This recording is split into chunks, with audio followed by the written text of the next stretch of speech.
Hey man, welcome back, Andrew. Radin, it's always a pleasure to be back here. Well, the last time we saw you in the course was 2 years ago. You know, time flies, it does. Give us an update. What's going on? Yeah, so as you probably know, we wrapped up Thyme Labs in early And 2014. by wrapped up, you mean Time Lapse is no longer in We existence. closed the company and open sourced the code. You serious? Yes. Why'd you close the company? Well, we launched the company as a team. We had found a team that we worked well together on certain projects. And then so the summer of 2013, we decided to launch a company. Yeah. And we evaluated several different opportunities, and ultimately we ended up on time, Yeah. optimizing scheduling. But once we got really into it, we figured out that we didn't actually share the same vision on how we would bring this solution to the market. Yeah. Well, despite this news, I don't consider it a mistake profiling you in the course because you guys did a great job, figuring out your beachhead market, your persona, and you did a great job in figuring out your time calculation. But do you consider it a failure that time is no longer around? Absolutely not. I mean, if you look at my essays for MIT, the Yeah. reason I came to MIT was to actually practice entrepreneurship. I'd done a bunch of small things over the years, and I really wanted to come to a place where I was concentrated Yeah. with other people who wanted to practice starting a business. And I think, having talked to some of the students in the 15390X course, that's the reason they're doing this as well. Like the exact projects we're working on at any given time Mm-hmm. may or may not turn into a business, Yeah. but it gives us practice. We go through the motions, and then when we start that next project, we know what the next steps are to do that. But something just doesn't connect in my mind because I looked at you guys. I told you I was very excited about what you had. I love the way you conducted your primary customer research. I loved your persona statement. You had me at hello, like really. I was so super excited about you guys. So, you know, what didn't work? And you talked about not having the same basis. Tell more about that. Yeah, like I said, we didn't align on the vision. We talked about different ways to monetize, and I think we see this a lot in different mobile apps out there, which are free to users. But then the question is, how does one run a business on this? How do you actually monetize this? And it's not an easy problem. It's Yeah. not an easy problem for people who've started companies before, and they then take that on. So for us, I think we diverged in how to actually approach monetization. Yeah. And having four co-founders, and some of us with very strong opinions, doesn't always create the right recipe for being able to move forward in a coherent fashion. And so intuitively felt, well, maybe it's a better idea to hang up the boots and try something new than to try and persist, rebuild the base, get on the same page. Yeah, when we decided to actually wrap this up, we kind of sat down and said, look, why are we here? Why are we doing this? We came to a place where we could actually practice entrepreneurship, and with the intention of maybe what we're doing turns into something big, Yeah. or maybe it's just a practice session. And so we sat down and said, we're three of us are graduating right now. Is this what we came here to do afterwards? And the answer was no. Like we just were not 100% into it. And so we kind of decided to go different ways and tackle the thing that we were most excited about. And so our students, I'm sure many of them also have situations where they don't feel like you have alignment. But sometimes you don't exactly know, right? You have a nagging feeling, do we have alignment or not? Because, you don't want to agree on everything. If you're agreeing on everything, then what's the whole point of having a team, right?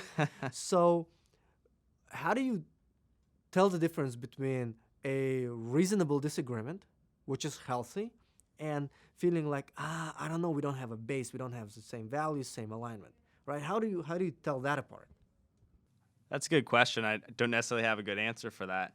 But maybe one thing you could use as a metric is, does the same problem keep coming up? Is there a recurring issue that we just can't get past no matter how much we think or talk about it? And I think there's always healthy discussion. Yeah. But if it comes up to the same point and it's not necessarily a decision about the company, but it's like a personality clash, maybe Yeah. as you consistently see the same thing come up, that might be a signal to evaluate a little bit further. And a quick note to our students on the noise that you're hearing currently. We're doing this in a completely ragtag way. Our chairs are creaking. We have like equipment broken down all over the room, and The building's gonna be torn down.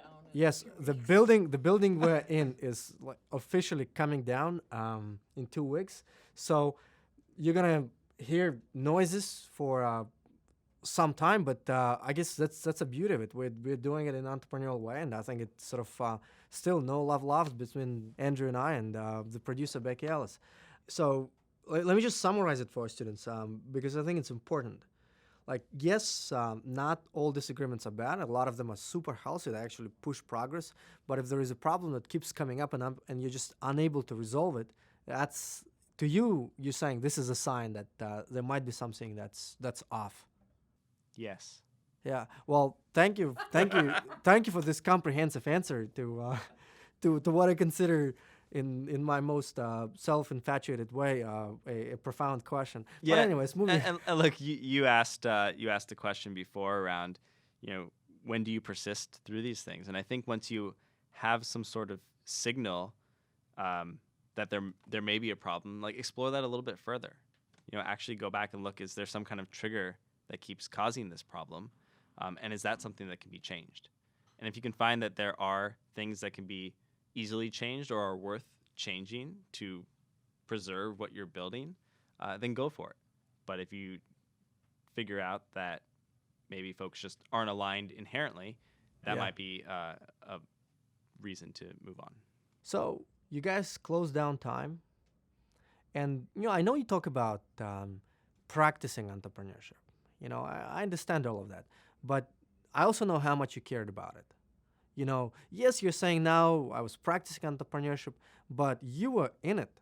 You wanted to do it. You were doing Thyme Labs not because you went to practice entrepreneurship, but you did believe in Thyme Labs, right? So part of you must have, let me not dramatize this, but part of you must have died, when Thyme Labs died. And of course I'm dramatizing, but it wasn't easy, I'm sure. And now we have the benefit of hindsight. But okay, you guys close down Thyme. What do you do next? I mean, you have to restart. So what do you do? And we have students here who have decided to hang up the boots in some project that they're doing, right? Give them a piece of your mind about like how to restart. Yeah, my short answer is talk to people. So while I was here at MIT, and even before I was at MIT, again, like I mentioned, I've worked on a lot of different little projects. But just the time at MIT, I think I worked on maybe 4 different startup projects. Yeah. One was in kind of the material science space, another in clean energy, another in neurotech, like EEG stuff, and then finally Thyme Labs, which we really all in committed to. And so all of those were through just talking to different people, getting engaged in a project, and figuring out, is it the right fit or not? Mm-hmm. And all those previous ones, for some reason or other, was not a right fit or the market wasn't there. And Thyme Labs was something that we agreed on, that there could be something there. Once we started doing the research, we figured out what the challenges were, and moved on from there. Okay, you go and talk to people. What else do you do when you're looking to restart, when you're looking to find a new gig, when you're looking to find yourself again? What do you do? So then after we closed up Thyme Labs, again, I talked to people. And that's how I ended up connecting with my current co-founder. Mm-hmm. Just catching up with old friends and finding out what are they doing now, and find out something that's intriguing to you, but also a problem that needs to be solved.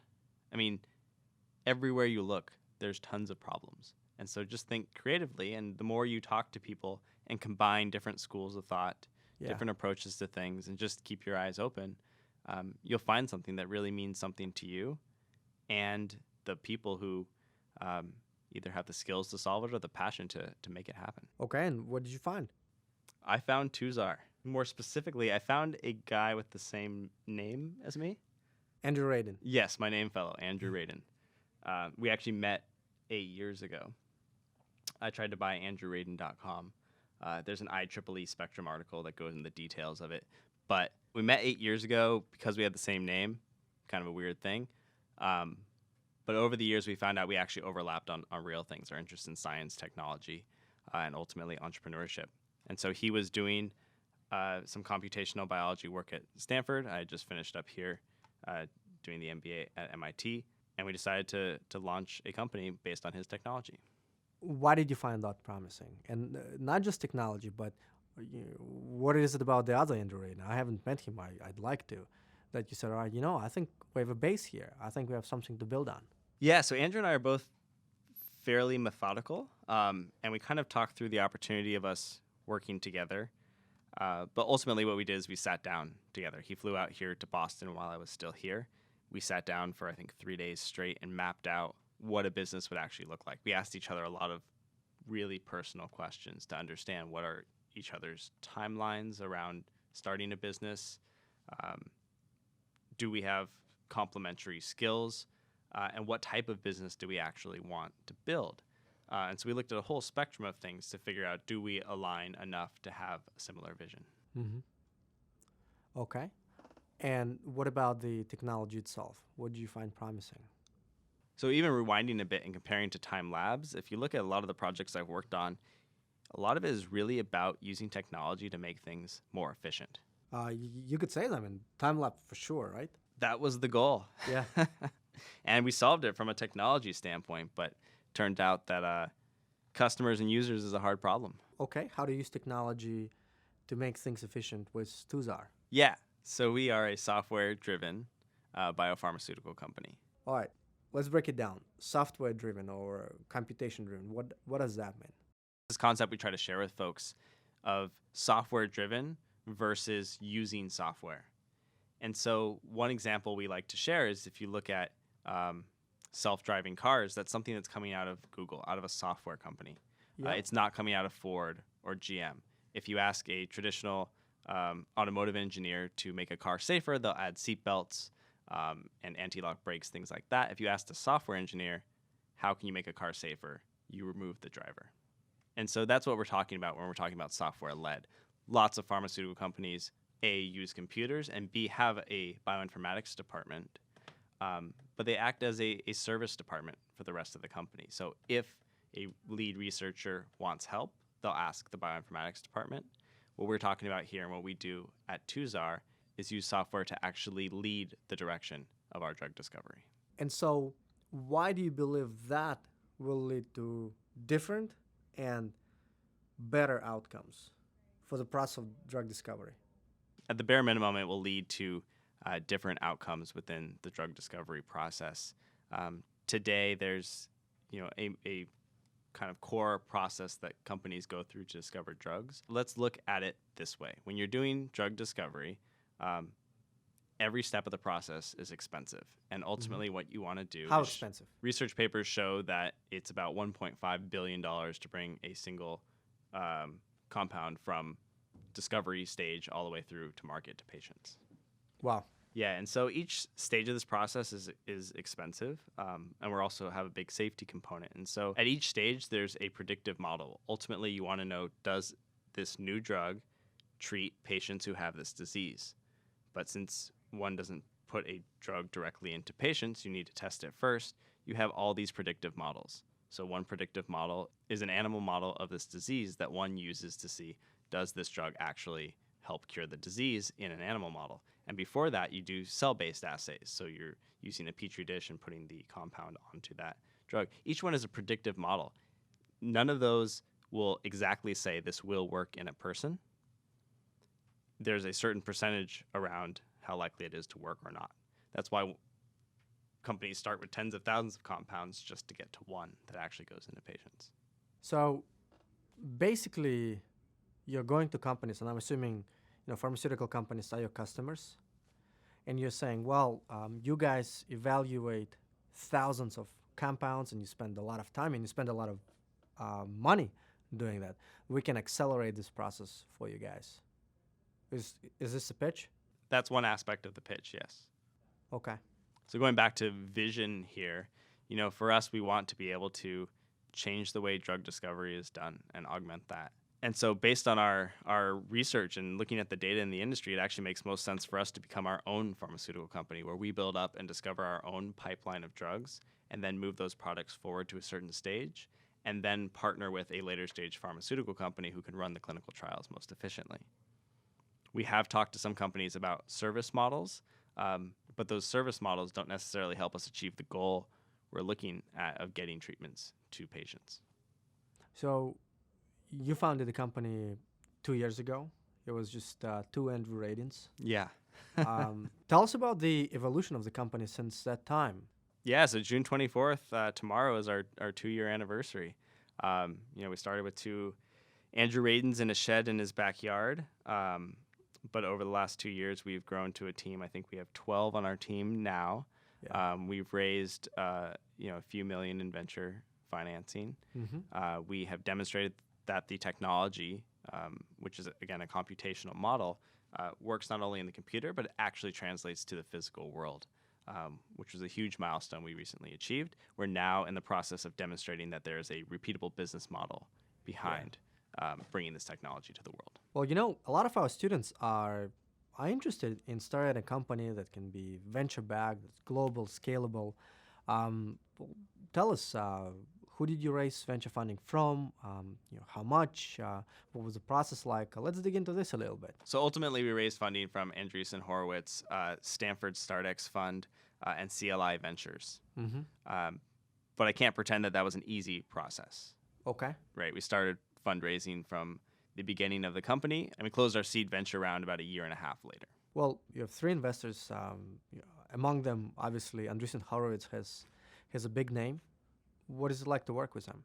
So one of the things we really like about Andreessen Horowitz is the support that they provide to us. Their fund has, I think, it's over 150 employees with lots of different sub-departments to support portfolio companies. Those include market development, corporate development, marketing, things like that. And so while our investment partner, Vijay Pandey, is awesome and very helpful on that front, we go to the marketing team to get advice on marketing. Talk to our students about what does it take to raise venture funding? What should they think about? What was the process like for you? I know it was not easy, right? It's always difficult. I'd say from day one of starting twoXAR, it's been a story of communication. We have a technology which is amazing, but very hard to communicate to different audiences. When speaking to a venture investor audience, it's a very different story than speaking to a scientific pharmaceutical-based audience. So once we figure out how best to communicate it to a certain audience and we achieve that goal of fundraising, we now switch audiences. And so we have to rewind and figure out how do we most effectively communicate this to the new audience. And every day we're getting better at that. One day we'll actually figure out how to concisely say what we do and people will just get it. So, okay, 2 years, good ride so far. What's top of mind for you right now? Some of the biggest challenges you're facing today? I think with any of the startup companies that we or students are looking to launch, we're all trying to build something new. And if we as entrepreneurs already knew the answer, presumably other people also would have, and the problem would already be solved, and it wouldn't be an opportunity. And so every single day there's new challenges and new questions that we're facing that we don't know the answer to. So right now we're focusing on business development. Andrew, thank you for sharing this stuff. I appreciate the dedication of people like you come back and offer your time to share insights with the students. That's what it's all about. Education actually is about community. I want you to offer some parting thoughts. You'll be back. We'll talk about many more things. But for right now, what's the one thing you want to share with our students? Aligning on the vision and building the base is very important. For me personally, I value reliability a lot. And so when building a company, you're creating a new system in a world of uncertainty. That's hard. There's always challenges every single day. And so having a very strong base and reliable business partners provides the stability for you to tackle those challenges. And so I just really encourage folks to find people that are reliable, respectful, you trust them, and you can work together on a day-to-day basis. Awesome. Thank you. We'll have you again, and good luck with what you have going in Boston. I know you're here for work, business development. Hopefully it works out good for you, for your company, for your customers, and ultimately for the end users of the new therapeutics that are created as a result of your technology. Good luck. Thanks, Radin. It's always a pleasure to share my thoughts with you and the students.